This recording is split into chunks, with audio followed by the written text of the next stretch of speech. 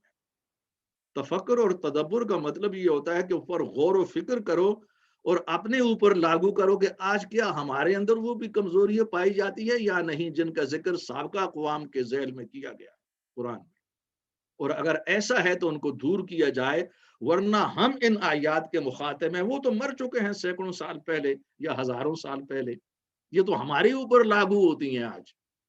یہ وہ پہلو ہے جو ہمارے اداروں میں قرآن کو اس انداز میں نہیں پڑھایا جاتا۔ یہی وجہ ہے کہ علامہ اقبال نے وہ شکوہ بھی کیا اپنے اشعار میں، اردو اور فارسی دونوں میں، کہ امت جو ہے وہ جانتا ہوں میں یہ امت حامل قرآن نہیں، یہ اب حامل قرآن نہیں ہے۔ یہ بات بہت اہم ہے۔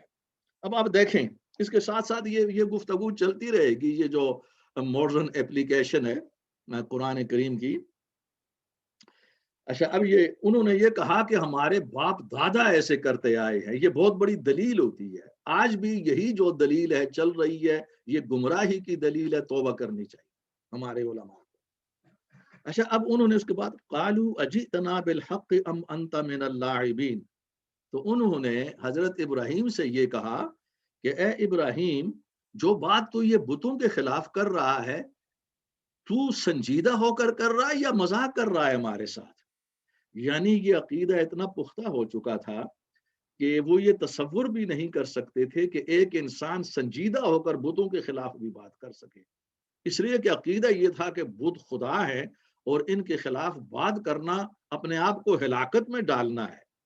داستانیں تھیں کہ فوراً تم ہلاک ہو جاؤ گے، ان کے پاس طاقت ہے۔ اب وہ پریشان ہو گئے کہ ابراہیم بڑا اچھا آدمی ہے، ہمارے اندر بڑا کردار ہے اس نوجوان کا، تو یہ کہیں ہلاک نہ ہو جائے، باقی تو ہم ایسے ویسے ہی ہیں۔ جو عزت تو کرتے تھے نا کردار کی وجہ سے، اور یہی معاملہ حضور علیہ السلام کا بھی تھا، ان کو صادق اور امین کے القاب دیے گئے، سب جناب عزت کرتے تھے۔ جو ہی دعوت دی توحید کی تو وہاں پر بھی بھائی اتنا صالح نوجوان ہے تو کیا باتیں کر رہا ہے۔ حضرت ابراہیم کے ساتھ بھی یہی معاملہ پیش آیا، تو انہوں نے کہا کہ کیا تم سنجیدہ یہ بات کر رہے ہو یا مذاق میں زبان سے بات نکل گئی؟ تو جواب میں حضرت ابراہیم کا جواب، قال بر ربکم رب السماوات والارض الذی فطرہن وانا علی ذلکم من الشاہدین۔ انہوں نے کہا نہیں، میں سنجیدہ بات کر رہا ہوں، یہ تمہارے رب نہیں ہے بلکہ تمہارا رب وہ ہے کہ جس میں آسمانوں اور زمین کو پیدا کیا، وہی پیدا کرنے والا ہے، اور میں ان تمام معاملات کے اوپر سب سے بڑا گواہ ہوں کہ اصل رب وہ ہے، یہ رب نہیں ہے۔ اب یہاں پر پہنچنے کے بعد قرآن کی دوسری آیات ہیں کہ جن میں اور بھی گفتگو ہوتی ہے کہ جس میں یعنی ان کی مخالفت کی جاتی ہے، لیکن وہ بار بار اپنی دعوت کو پیش کرتے ہیں، اور اسی طرح ان کا باپ ان کو دھمکی دیتا ہے، اور وہ مکالمہ بھی نقل ہوتا ہے، لیکن چونکہ وقت اتنا زیادہ نہیں ہے میں اشاروں پر اکتفا کر رہا ہوں، اس کے ساتھ ساتھ قرآن کے دوسرے مقامات۔ اب سنیے، وَتَاللَّهِ لَأَكِيدَنَّ أَصْنَامَكُمْ بَعْدَ أَن تُوَلُّوا مُدْبِرِينَ، اور خدا کی قسم میں تمہارے ان بتوں کو توڑ دوں گا جب تم واپس آؤ گے اپنے اس میلے سے۔ وہ جب وہ میلے پر جائے تو حضرت ابراہیم کی طبیعت ٹھیک نہیں تھی، تو انہوں نے معذرت کی اس میلے کی، لیکن انہوں نے کہا کہ آ کر بتوں کا ذرا پوچھنا، ان کی خبر میں ضرور لوں گا۔ فَجَعَلَهُمْ جُذَاذًا إِلَّا كَبِيرًا لَهُمْ لَعَلَّهُمْ إِلَيْهِ يَرْجِعُونَ، چنانچہ حضرت ابراہیم نے وہ بدھ خانے میں، وہ سب چلے گئے بدھ خانے میں داخل ہو کر سب کو ٹکڑے ٹکڑے کر دیا، ماں سوائے جو ان کے اندر سب سے بڑا تھا اس کو چھوڑ دیا، تاکہ یہ لوگ جب واپس آئیں تو اس سے پوچھیں۔ اس میں حکمت یہ تھی ان کے نظریے اور عقیدے کے مطابق اگر ان میں کوئی خدائی ہے، ربوبیت ہے، تو یہ اس سے پوچھیں گے، کچھ نہ کچھ تو ہوگا نا۔ ویسے بھی انہوں نے حکمت کے لیے چھوڑ دیا، آگے حکمت آ رہی ہے۔ قالوا من فعل هذا بآلهتنا انه لمن الظالمین، جب وہ واپس آ گئے تو بدھ خانے میں گئے، کیونکہ پہلے عبادت کرنا تھی وہاں پر، تو انہوں نے کہا کہ وہ کون ہے کہ جس نے ہمارے بتوں کے ساتھ یہ کر دیا، ان کو ٹکڑے ٹکڑے کر دیا، وہ تو بہت بڑا ظالم آدمی ہے۔ بڑا تعجب ہوا اور جو ہے نا وہ سٹ پٹا گئے، وہ انگریزی میں کہا جاتا ہے نا کہ ڈم فاؤنڈیڈ، وہ کیفیت ہو گئی۔ پھر جن لوگوں کے سامنے حضرت ابراہیم نے یہ کہا تھا کہ تمہارے بتوں کی خبر لی جائے گی، تو انہوں نے یہ کہا، قالوا سمعنا فتن یذکرہم یقال لہ ابراہیم، انہوں نے کہا ہے کہ ہاں یہ جو نوجوان ابراہیم ہے اور وہ ان بتوں کا، ہمارے خداؤں کا ذکر برے طریقے سے کیا کرتا تھا، یہ کام اسی کا ہو سکتا ہے، اور اس نے کہا بھی تھا ابراہیم نے۔ تو قالوا فأتوا به على اعین الناس لعلهم یشهدون، تو انہوں نے کہا لے آؤ اس نوجوان کو، ابراہیم کو، تمام لوگوں کے سامنے، تاکہ وہ بھی دیکھیں کہ کیا ماجرا ہے، اتنی بڑی جرت کیسے کر گیا، یعنی اتنی بڑی تباہی کو کیسے دعوت دے گیا۔ اچھا، قال بل فعله كبيرهم هذا فاسألوهم ان كانوا ينطقون، تو ابراہیم علیہ السلام نے جواب میں کہا ان کو، اب وہ چلے گئے، جب گفتگو شروع ہوئی بھائی تم نے کیسے توڑا، تو انہوں نے یہ نہیں کہا کہ ہاں میں نے یہ کام کیا، حالانکہ پہلے ان کو بتا بھی چکے تھے وہ، لیکن اس موقع پر حکمت استعمال کی۔ اس کو کہا جاتا ہے نا دانش مندی، حکمت، وزڈم، کہ دوسرے کو غور و فکر پر مجبور کر دیا جائے۔ یہ آیات بڑی اہم ہے۔ حضرت ابراہیم علیہ السلام نے کہا نہیں، یہ جو بڑا بت ہے نا اس سے پوچھو، اس لیے کہ تم تو خدا مانتے ہو، اس سے پوچھو، اگر اس کے اندر کوئی گویائی ہے یہ تمہارا جواب دے سکتا ہے، تمہارے تو بڑے بڑے نظریات ہیں اس کے لیے۔ ایسا، اب یہاں سننے کے بعد یہ آیت بہت اہم ہے، فرجعوا الى انفسهم فقالوا انکم انتم الظالمون، یہ سننے کے بعد فرجعوا الى انفسهم، لفظی ترجمہ یہ ہے کہ ان سب لوگوں نے، یعنی جو مشرکین تھے، خود اپنے دل اور اپنے ضمیر کی طرف رجوع کر لیا۔ مطلب یہ ہے کہ حضرت ابراہیم کی یہ بات انہیں معقول نظر آئی، غور و فکر پر مجبور ہو گئے۔ فقالوا انکم انتم الظالمون، تو انہوں نے کہا ہاں بھائی تم تو ظالم ہو، یعنی ہم لوگ تو ظلم کر رہی ہیں، یہ تو بولتے چالتے نہیں ہیں، جب بولتے چالتے نہیں ہیں، نفع نقصان نہیں دے سکتے، تو خدائی کہاں کی، ربوبیت کہاں کی، یعنی حقیقت لوٹ آئی۔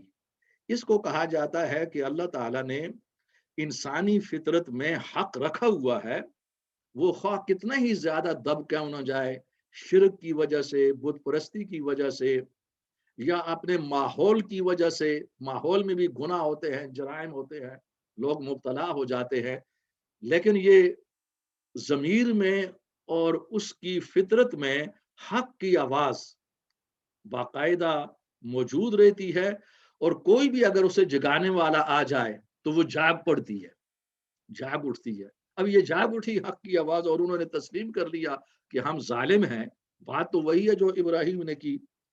پھر کیا ہوا، ثم نكسوا على رؤوسهم لقد علمت ما هؤلاء ينطقون. قرآن کے مطابق یہ کیفیت تھوڑی دیر کے لیے رہی، لیکن پھر وہ الٹا پھر گئے اپنی پہلی بار کی طرف، بات کی طرف. تھوڑی دیر کے لیے تو جاگے، مگر یہ معاملہ ایسا تھا کہ طویل عرصہ کا جو شرک تھا، ظاہر ہے کہ اس کے اثرات تھے، اور اس کے نتیجے میں انہوں نے پھر ابراہیم سے کہا، اے ابراہیم تم تو جانتے ہو یہ تو بول نہیں سکتے. قال افتعبدون من دون اللہ ما لا ينفعكم شيئا ولا يضركم. پھر ابراہیم نے کہا کہ تم ایسے بتوں کی عبادت کیوں کر رہے ہو، نہ وہ تم کو نفع دے سکتے ہیں اور نہ تم کو نقصان دے سکتے ہیں. اف لکم ولما تعبدون من دون اللہ افلا تعقلون. انتہائی افسوس کی بات ہے تمہاری صورتحال پر کہ تم ایسے بتوں کی عبادت کر رہے ہو کہ جو بالکل بے جان ہے، اپنے ہاتھ سے تم انہیں بنایا ہوا ہے. تم ان کے خالق ہو، یہ تمہارے خالق نہیں ہیں. تم عظیم انسان ہو، انسان کو اللہ تعالیٰ نے بڑی صلاحیتیں دی ہیں. یہ اس آیت میں ابراہیم علیہ السلام نے کہا. یہ جو کچھ میں نے کہا اس آیت کا بھی ترجمہ ہے اور دوسری آیات کا بھی ملا دیا ہے کہ جو دعوت مکمل ہوتی ہے. اب یہ ہے کہ وہ بہت زیادہ بپھر گئے، بہت زیادہ غصے میں آ گئے، اور انہوں نے چونکہ نمرود نے فیصلہ کر لیا کہ اب اس کو ختم کر دیا جائے ابراہیم کو، تو اس کے بعد نمرود نے جو بادشاہ تھا اس نے فیصلہ کیا کہ اس کو آگ میں ڈال دیا جائے. اس کا ذکر ہے یہاں. قالوا حرقوه وانصروا آلهتكم ان كنتم فاعلین. تو انہوں نے فیصلہ کیا، یعنی بات نمرود تک پہنچی. یہ دوسری آیات کو میں ملا رہا ہوں. اور فیصلہ ہوا کہ اس کو جلا دو آگ میں، اور جو تمہارے الہ معبود ہیں ان کی مدد کرو اور خدمت کرو، کیونکہ یہ ان کا مخالف ہے. اور جو ہمارے اپنے خدا ہیں ان کی مدد کی یہی شکل ہے کہ ابراہیم کو قتل کر دیا جائے، آگ میں جلا دیا جائے. ان کو تو چنانچہ انہوں نے بہت بڑی آگ جو ہے وہ ایک جگہ جو اکٹھے کی، اور وہ ایک مکان کی شکل تھی. دوسری آیات کے اندر مکان بھی آتا ہے. اس کے اندر بہت بڑا الاؤ روشن کیا گیا آگ کا، اور ابراہیم علیہ السلام کو اٹھایا اور اس آگ میں پھینک دیا. جب پھینک دیا گیا، قلنا یا نار کونی بردا وسلاما علی ابراہیم. یہ اللہ کا ارشاد ہے، ہم نے حکم دیا کہ اے آگ تو ٹھنڈی ہو جا، سلامتی والی ہو جا ابراہیم پر. وہ فوراً ٹھنڈی ہو گئی، حکم مل گیا. وَأَرَادُوا بِهِ كَيْدًا فَجَعَلْنَاهُمُ الْأَخْسَرِينَ. اور انہوں نے یہ فیصلہ کیا تھا، یعنی ابراہیم کو ختم کرنے کا ایک مکر و فریب کا فیصلہ تھا، لیکن الٹا ہم نے ہی ان کو ناکام کر دیا.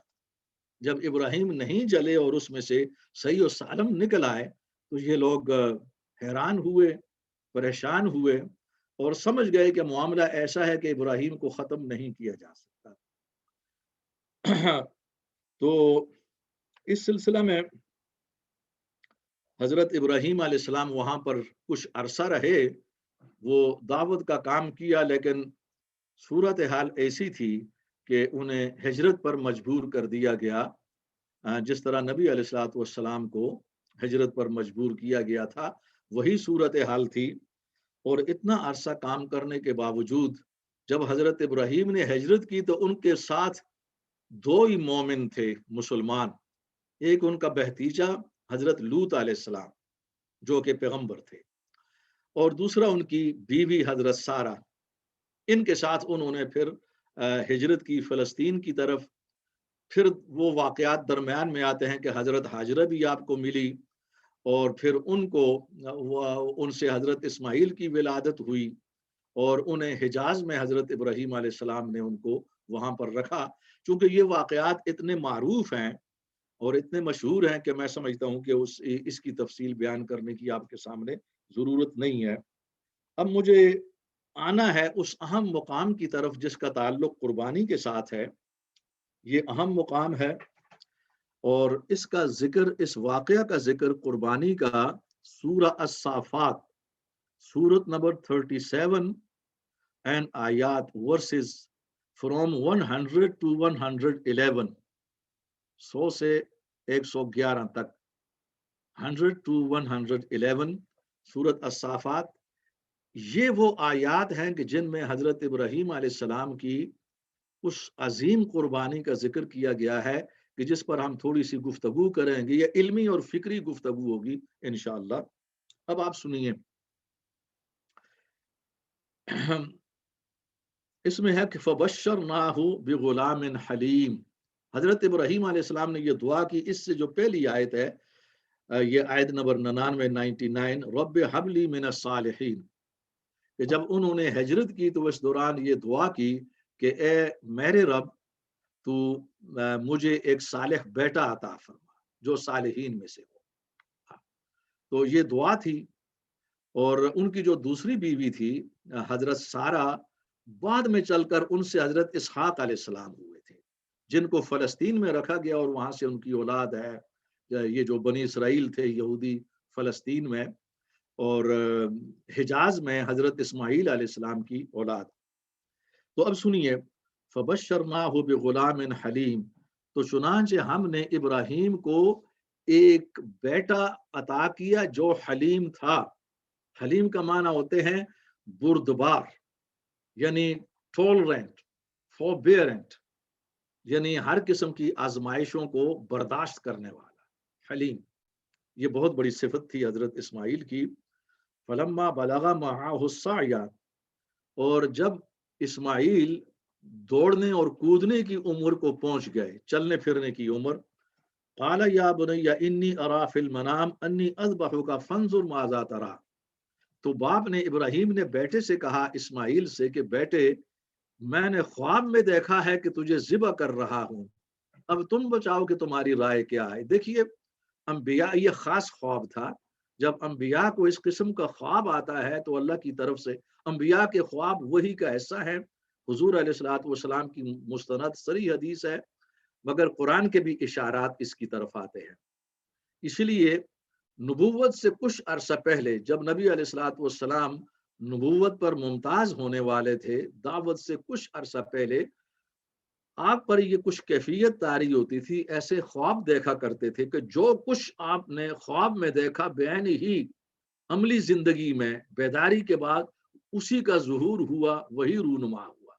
یعنی انبیاء کے جو خواب ہوتے ہیں یہ وہی کا حصہ ہے، یہ ہمارے خوابوں کی طرح نہیں ہوتے. جبکہ ہمارے بھی بہت سے خواب ایسے ہوتے ہیں، ہمارے بھی، کہ جو عملی زندگی کا حصہ ہے، جبکہ ہم گناہگار لوگ ہیں. جی، لیکن انبیاء کے خواب بہت بلند ہوتے ہیں. تو حضرت ابراہیم نے خواب میں دیکھا، اللہ کی طرف سے اشارہ تھا کہ تم اپنی قیمتی متاع کو قربان کر دو. اب وہ سمجھ گئے تو انہوں نے اپنے بیٹے کے سامنے یہ خواب بیان کر دیا. اب بیٹے کا جواب سنیے ان آیات میں. قال یا ابت افعل ما تؤمر، بیٹے نے کہا کہ اے ابا جان، جو آپ کو حکم ملا ہے اس پر عمل کیجئے. افعل ما تؤمر، آپ کر گزریے ما تؤمر، جو آپ کو حکم دیا گیا.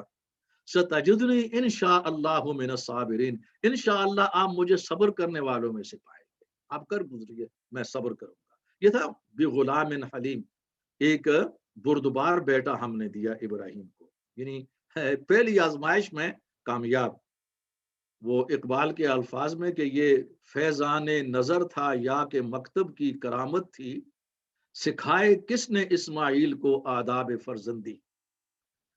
تو چنانچہ وہ اس کے بعد وہ مینا میں گئے. وہ روایات پورے وہ آتی ہیں، احادیث میں اس کا ذکر ہے، یعنی جو تاریخ ہے. فلما اسلما وتلہ للجبین، تو ایک خاص مقام پر پہنچ کر حضرت ابراہیم نے فلما اسلما، دونوں جھک گئے اللہ کے حکم کے سامنے، باپ اور بیٹا. اور باپ نے بیٹے کو جبین یعنی منہ کے بل زمین پر لٹا دیا، یعنی منہ نیچے گیا اور اس کے گردن کا جو ایسا تھا وہ اوپر تھا، تاکہ وہ اپنے بیٹے کے چہرے کو نہ دیکھ سکے.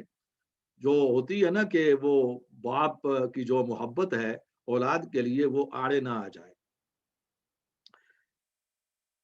اور اس کے بعد اب وہ انہوں نے چھری رکھ دی. وَنَادَيْنَاهُ أَن يَا ابراہیم، اسی وقت یہ وحی کے ذریعے خصوصی آواز تھی، ہم نے ندا دی، اے ابراہیم، قد صدقت الرؤیا، تو نے اپنے خواب کو سچا کر دیا.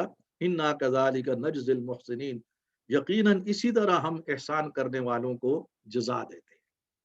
ان ھذا لہو البلاء المبین، ہمیں قربانی منظور نہ تھی، ترجمہ یہ ہے یہ تمہاری ایک بہت بڑی آزمائش تھی، بلاء المبین ایک واضح آزمائش تھی تمہارے ایمان کی۔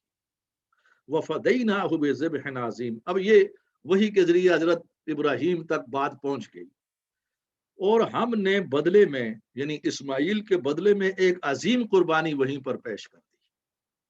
اب یہ وہ حضرت جبرائیل وہ وہاں سے دمبا لے کر پہنچ گئے، حضرت ابراہیم علیہ السلام نے جب چھری چلائی تو اسماعیل تو نیچے نہیں تھے، وہ دمبا تھا جی، اور اس کی قربانی ہو گئی۔ وَتَرَكْنَا عَلَيْهِ فِي الْآخِرِينَ، اور ہم نے اس کو رکھ دیا آئندہ آنے والی نسلوں کے لیے بھی، یعنی یہ اتنی بڑی قربانی تھی کہ آئندہ نسلوں میں تاریخی طور پر بھی یہ جاری رہے، اور سنت کے طور پر عملی شکل میں بھی سلام علی ابراہیم، ابراہیم پر سلامتی ہے۔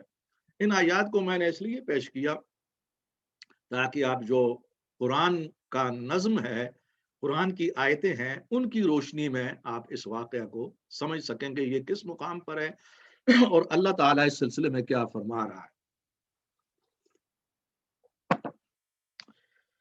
اب ہم آتے ہیں اختصار کے ساتھ، یہ قربانی ہے اور اس کے بعد قربانی کی روح اور قربانی کا مقصد کیا ہے۔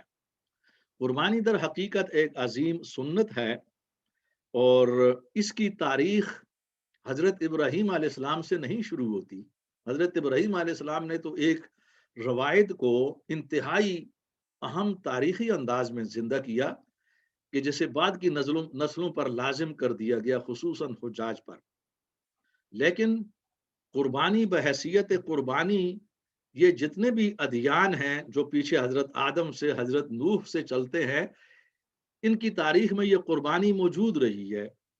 مثلا سورہ المائدہ سورت نمبر 5 اور اس کی آیات 27 سے 31، فرام 27 to 31، سورہ المائدہ سورت نمبر 5، ان آیتوں میں حضرت آدم علیہ السلام کے دو بیٹوں کی قربانی کا ذکر کیا گیا، حابیل اور قابیل، ایبل اینڈ کین، حابیل اور قابیل۔ اب حابیل ایک نیک فرزند تھا، مطیع، فرمان بردار، جبکہ قابیل وکٹ جس کو کہتے ہیں نا، وہ جس کے چال چلن غلط تھے، جس میں گمراہی اور نافرمانی تھی۔ تو ان آیات کے مطابق دونوں نے قربانی دی۔ حابیل نے قربانی دی جانور کی، اور قابیل نے قربانی دی کچھ غلے کی۔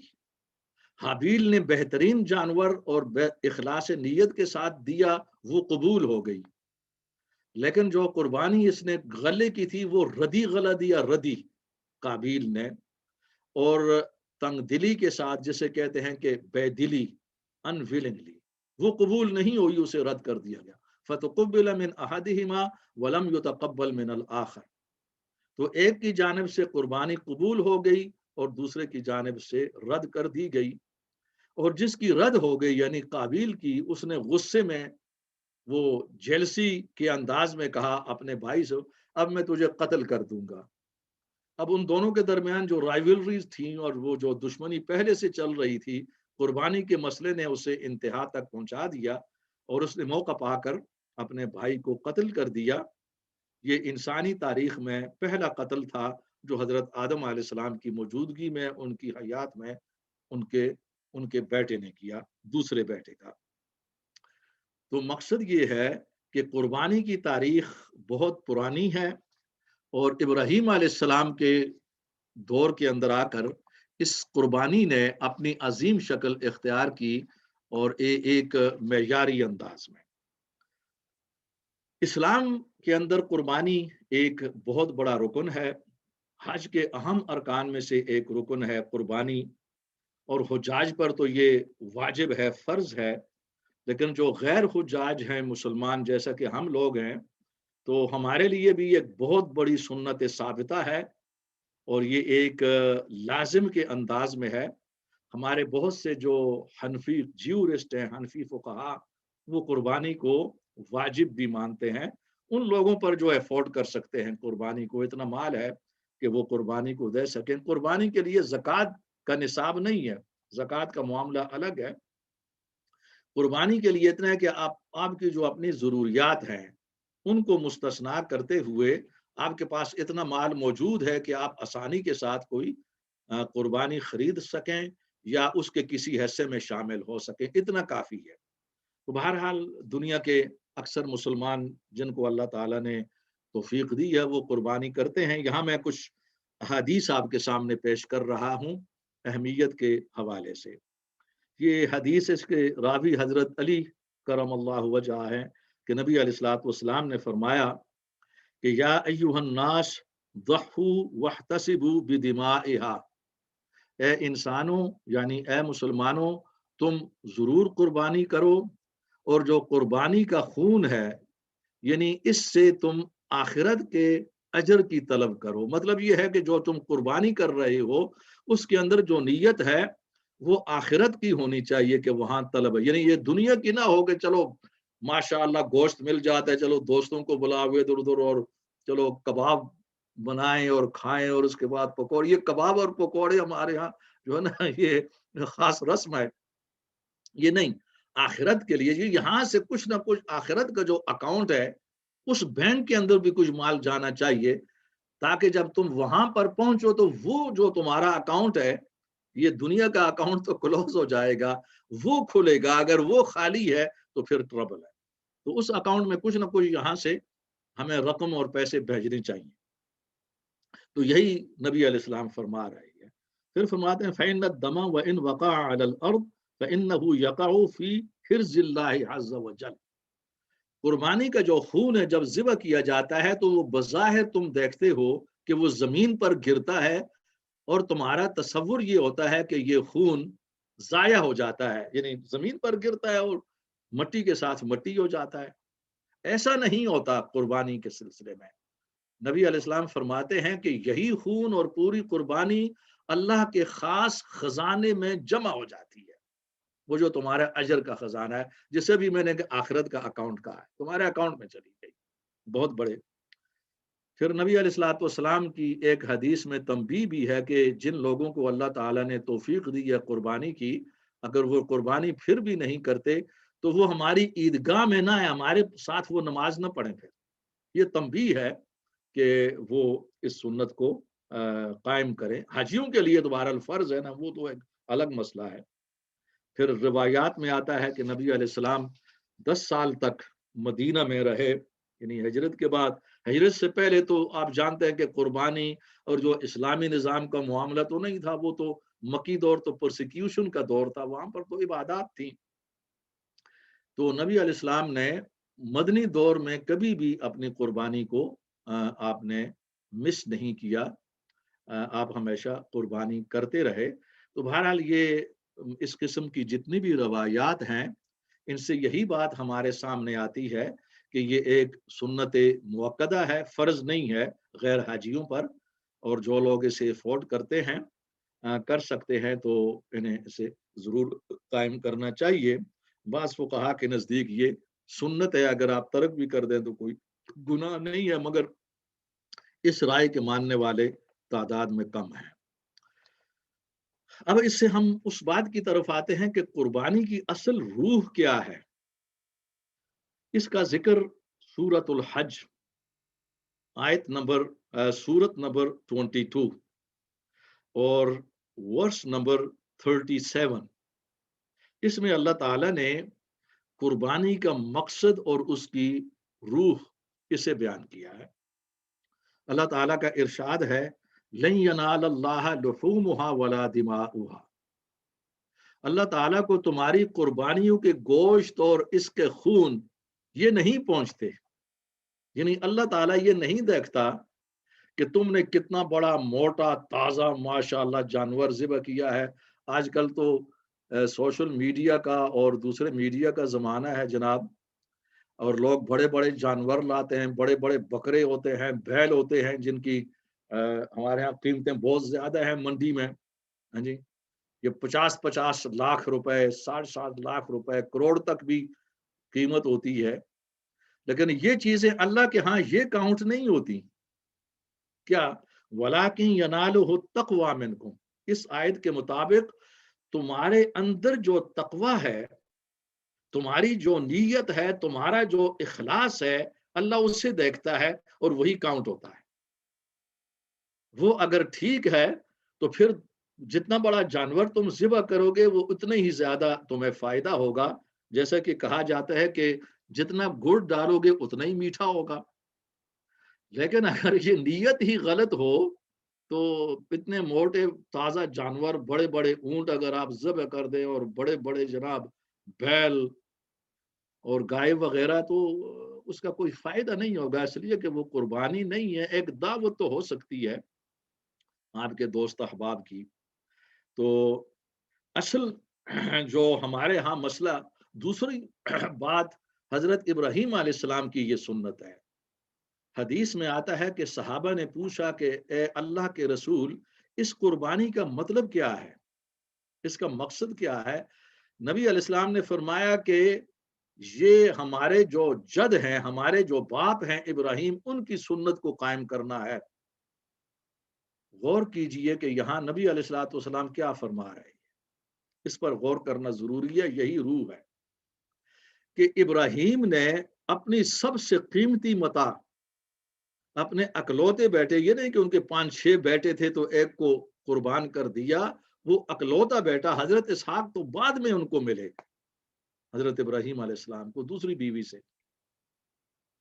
یہ حضرت ہاجرہ کے بیٹے تھے، حضرت اسماعیل، اور اکلوتے تھے، اور فوراً بغیر کسی تردد کے، اور اسماعیل بھی ذبح ہونے کے لیے بغیر تردد کے تیار ہو گئے، اس لیے ان کا لقب ہی ذبیح اللہ پڑ گیا، اور باپ کا لقب خلیل اللہ پڑ گیا، اللہ کا سب سے بڑا دوست۔ ان القاب میں بھی بڑا وزن ہوتا ہے، تاثیر ہے۔ تو ہم ہر سال جب قربانی کرتے ہیں تو یہ ایک عہد تازہ کرتے ہیں کہ ہم بھی اللہ کے لیے اپنی کسی قیمتی چیز کو قربان کرنے کی اہلیت رکھتے ہیں اور کریں گے، اس عہد کو تازہ کرنا ہوتا ہے۔ مگر ہوتا کیا ہے، یہ تو ٹھیک ہے کہ اس روز ہم جو جانور خریدتے ہیں وہ اچھا جانور ہوتا ہے اور صرف اسی روز اس کو ذبح کر دیتے ہیں اللہ کے نام پر۔ وہ جانور تو بہرحال چنا ہوا ہوتا ہے، چلو یہاں تک تو ہم کسی حد تک لاج رکھتے ہیں۔ مگر اب ہم آ جاتے ہیں روح کی طرف۔ قربانی کی روح کیا ہے؟ قربانی کی روح یہ نہیں ہے کہ ایک ہی دن، عید الاضحیٰ کے دن یا اس کے دوسرے دن، جیسے بھی ممکن ہو، بہترین جانور خرید کر اسے ذبح کر دیا جائے اور بس۔ نو، اور بس نہیں ہے، فل سٹاپ نہیں ہے، قوم ہے یہاں پر کہ آپ اپنی زندگی کے پورے سال میں، زندگی کے ہر معاملے کے اندر ایسی ہی قربانی دیں گے۔ مثلا دیکھیے، ہمارے ہاں روایتی انداز میں قربانی اور اس کی روح کا ذکر ہوتا ہے، بالکل روایتی انداز میں۔ روایتی انداز یہ ہے کہ حضرت ابراہیم علیہ السلام نے اپنے بیٹی کی قربانی دے دی، سب سے قیمتی متاع تھی، تو یہ ہمارے لیے ایک سنت ہے اور بس۔ اس کا تجزیہ کیا جائے کہ کیا ہر سال جو قربانی ہم دیتے ہیں، روح کے لحاظ سے ہم کھیل تو نہیں رہے کہیں؟ معذرت۔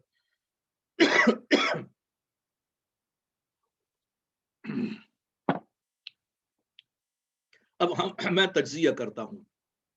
پورے سال میں ہمارا معاملہ یہ ہے کہ ہم اللہ کے نام پر صرف اس مال کو قربان کرتے ہیں جو ردی ہوتا ہے، جو ہمارے پاس سرپلس ہو جاتا ہے ضروریات سے زائد۔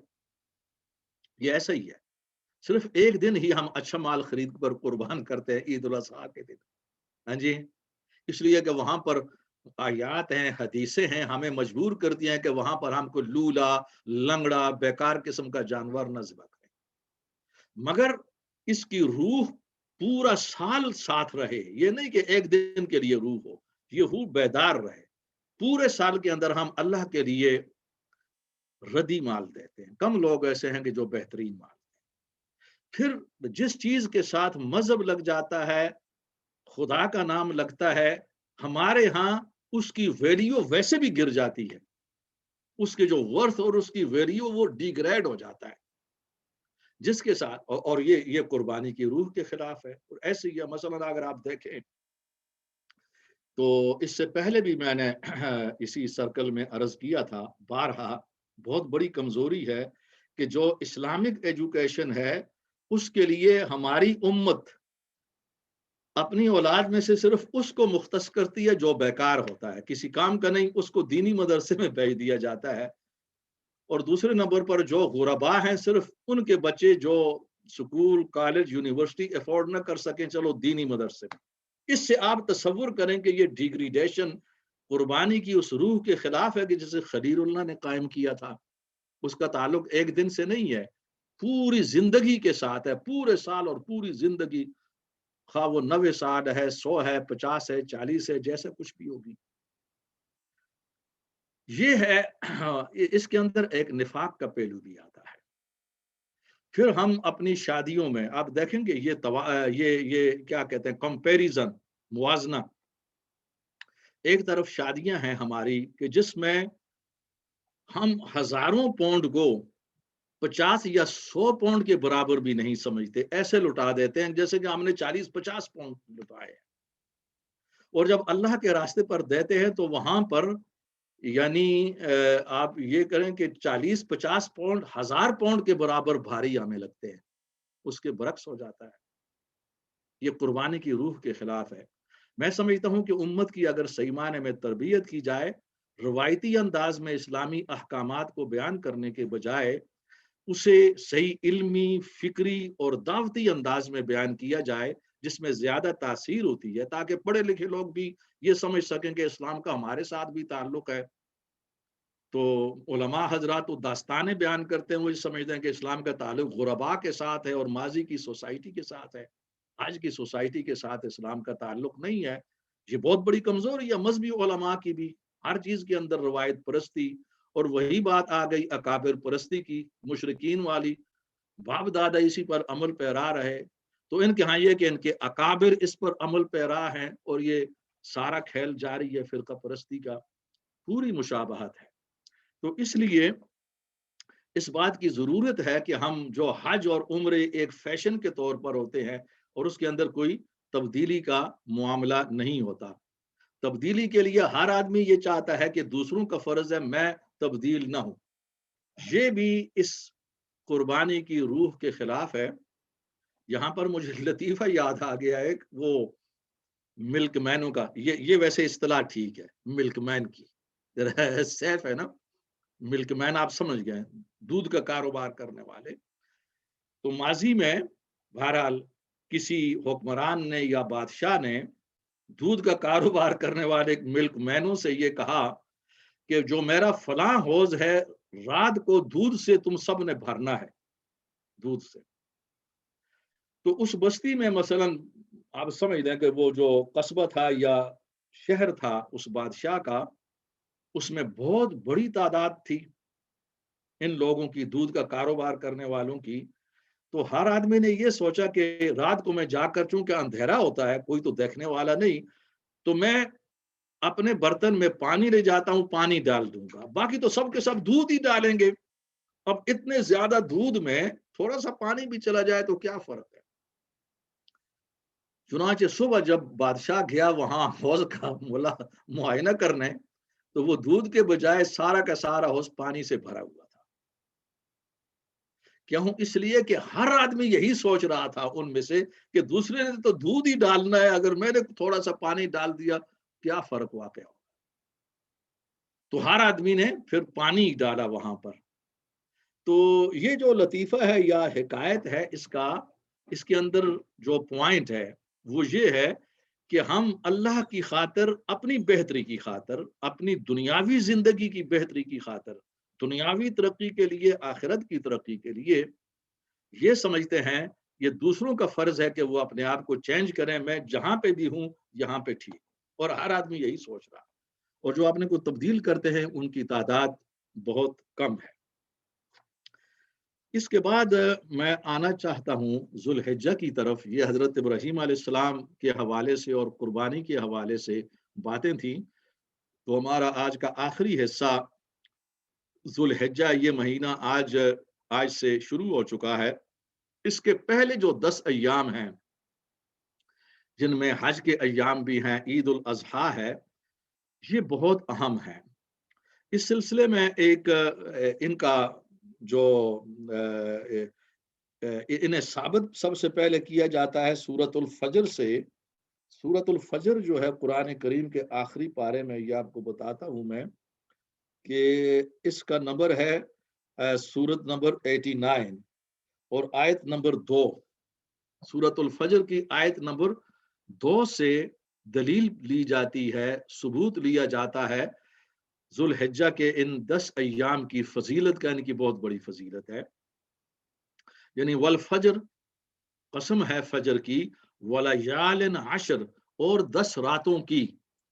تو مفسرین جو ہے ان کا فتویٰ یہ ہے کہ ان 10 راتوں سے مراد ذوالحجہ کی 10 راتیں، پہلی 10 راتیں، اور اس میں دن بھی شامل ہو جاتے ہیں. یہ بعض اوقات زبان کا وے آف ایکسپریشن، یہ طریق اظہار ہے، طریق بیان ہے، اس کو کہا جاتا ہے کہ قرآن کریم میں بعض اوقات جب ایام کا ذکر آتا ہے تو راتیں خود بخود اس کا حصہ ہیں، متصل راتیں، اور اگر راتوں کا ذکر ہو تو اس کے ساتھ متصل جو ایام ہیں وہ مراد ہوتے ہیں. تو اس سے مراد 10 راتیں اور 10 ایام دونوں ہیں ذوالحجہ کے پہلے. اس میں حضرت عبداللہ بن عباس رضی اللہ عنہ کی حدیث ہے جسے بخاری نے نقل کیا ہے کہ نبی علیہ الصلوۃ والسلام نے فرمایا ما من ایام العمل الصالح فیہن احب الی اللہ من هذه الایام العشر. کسی دن میں بھی کوئی بھی نیک عمل اللہ کے ہاں اتنا محبوب، اتنا پسندیدہ نہیں ہے کہ جتنا یہی عمل، نیک عمل ذوالحجہ کے ان پہلے 10 ایام میں ہوتا ہے اگر کیا جائے. یعنی ذوالحجہ کے 10 ایام میں جو بھی نیک عمل ہوگا وہ باقی پورے سال کے اندر جو اعمال کیے جائیں ان سے زیادہ فضیلت والا ہوگا. قالوا یا رسول اللہ ولل جہاد فی سبیل اللہ. تو صحابہ نے سوال پوچھا کہ جو اللہ تعالیٰ کے راستے میں جو جہاد کیا جاتا ہے اس سے بھی یہ زیادہ بڑا ہے عمل ان 10 ایام میں، یا یہ 10 ایام زیادہ بڑے ہیں؟ آپ نے فرمایا ولل جہاد فی سبیل اللہ، ہاں یہ جہاد سے بھی اونچا ہے. ان 10 ایام میں کوئی بھی عمل کیا جائے، الا رجل خرج بنفسه وماله فلم يرجع بذلك من شيء، مگر ہاں ایک شخص مستثنا ہے، اس کا عمل ان 10 ایام میں کیے گئے اعمال سے اونچا ہے. صرف ایک شخص کہ جو اپنے مال کو لے کر اور اپنی جان کو لے کر اللہ کے راستے میں جہاد کے لیے نکلا اور ان دونوں میں سے کوئی چیز واپس گھر نہ آ سکی، نہ مال نہ اس کی جان، یعنی وہ شہید ہو گیا. جب جو شہید عملاً شہید ہو جائے گا تو اس کا درجہ یونیک ہے، بہت بلند ہے، اس کو تو کوئی چیز نہیں پہنچ سکتی. صرف اس ایک آدمی کو مستثنا کرتے ہوئے اور کوئی بھی مستثنا نہیں ہے. مسند احمد میں حضرت عبداللہ بن عمر راوی ہیں حدیث کے. حدیث وہی ہے کہ ان 10 ایام میں جو اعمال کیے جاتے ہیں وہ درجے میں باقی تمام دنوں کے اعمال سے بلند ہیں. البتہ اس میں جو تھوڑا سا اضافہ ہے، جو بات زائد کہی گئی ہے حدیث میں، وہ یہ ہے فَأَكْثِرُوا فِيهِنَّ مِنَ التَّهْلِيلِ وَالتَّكْبِيرِ وَالتَّحْمِيدِ. تو چنانچہ ان دنوں میں تم تحلیل کو زیادہ کرو، تکبیر پڑھنے کو زیادہ کر دو، اور حمد و ثنا بیان کرنا اس کے اندر زیادہ سے زیادہ اضافہ کرو. اب حدیث کی ایک اہم کتاب ہے مصنف ابن شیبہ، یہ امام بخاری کے استاد ہیں. یہ تفصیل بیان کرتے ہیں کہ تحلیل کیا ہے، تکبیر کیا ہے، تحمید کیا ہے. یعنی اس میں تکبیریں کیا کہی جائیں. تحلیل کہتے ہیں، تحلیل یعنی لا الہ الا اللہ پڑھنا، تکبیر اللہ اکبر، تحمید سبحان اللہ، یعنی یہ ہے. تو اس کی تفصیل یہ ہے کہ ان دنوں میں نبی علیہ الصلوۃ والسلام یعنی اللہ اکبر اللہ اکبر اللہ اکبر اللہ اکبر، یعنی یہ جو سمپل تکبیر ہے سادہ، یہ بھی پڑھا کرتے تھے، یہ بھی ثابت ہے. اور دوسری تکبیر ان دنوں میں زیادہ پڑھا کرتے تھے، اللہ اکبر لا الہ الا اللہ واللہ اکبر اکبر وللہ الحمد. اس تکبیر کو ہم ایام تشریق میں ہی پڑھتے ہیں، یعنی 10 ذوالحجہ کی فجر سے لے کر وہ 13 ذوالحجہ تک، جسے ایام تشریق کہا جاتا ہے. مگر یہ احادیث اس جانب بتا رہی ہیں، دلالت کرتی ہیں کہ نمازوں کے علاوہ بھی اور ایام تشریق کے علاوہ بھی